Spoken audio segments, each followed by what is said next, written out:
रहे हैं अब तक की सबसे बड़ी खबर। कैमरामैन फोकस करो। नमस्कार दोस्तों, आप सब ने पोस्टर देखकर ये तो समझ ही गए होंगे कि आज मैं किसके बारे में बात करने वाला हूँ।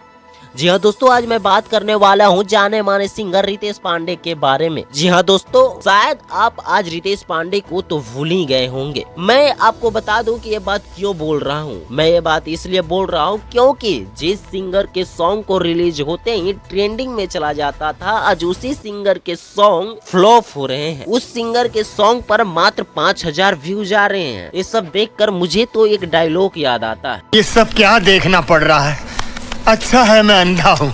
हाँ भाई, ये बात मैं इसलिए बोल रहा हूँ क्योंकि जिस सिंगर के सॉन्ग पूरे वर्ल्ड में बजते हैं, आज उसी सिंगर के सॉन्ग पर मात्र 5000 व्यूज। लौंडिया लंदन से लाएंगे सॉन्ग तो सुने होंगे, उस सॉन्ग पर 610 मिलियन व्यूज गए हैं। हेलो कौन सॉन्ग तो सुने ही होंगे, उस सॉन्ग पर 980 मिलियन प्लस व्यूज गए हैं। आज उसी सिंगर के सॉन्ग पर मात्र 5000 व्यूज। मतलब भाई रितेश पांडे जी तो पूरी तरह से भोजपुरी इंडस्ट्री से गुमनाम ही हो गए हैं। इस गुमनामी के पीछे मेन कारण ये है कि अपने श्रोताओं तक रेगुलर गाने को ना पहुंचाना। जी हाँ दोस्तों, आज से ठीक 1 महीने पहले यानी कि यूं कहें कि होली से पहले 2 होली सॉन्ग रिलीज हुए थे, लेकिन उस गाने पर भी कुछ अच्छा रिस्पांस देखने को नहीं मिला। उस सॉन्ग पर भी मात्र 1 लाख व्यूज गए थे। लेकिन कल एक और सॉन्ग रिलीज हुआ है जिस सॉन्ग का बोल है हम मोदी संग रहम। भाई ये सॉन्ग काफी ज्यादा अच्छा सॉन्ग है। इस सॉन्ग के लिंक डिस्क्रिप्शन में दे देता हूँ, आप सब जाइए और इस सॉन्ग को सुनिए और रितेश पांडे जी को सपोर्ट कीजिए